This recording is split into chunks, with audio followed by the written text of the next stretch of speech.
సబ్బవరం అనే చిన్న గ్రామంలో పిచ్చుకమ్మ అనే చిన్న పిచ్చుక ఉండేది.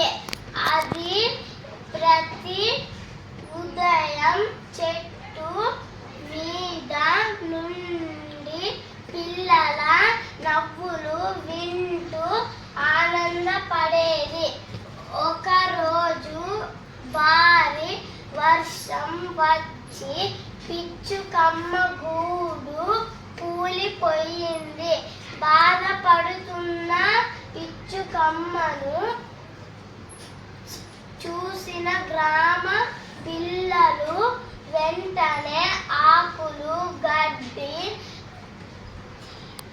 చిన్న కర్రలతో కొత్త గూడు కట్టారు. పిచ్చుకమ్మ చాలా సంతోషించి రోజు పిల్లల దగ్గరకు వచ్చి మధురంగా కిలకిలలాడేది.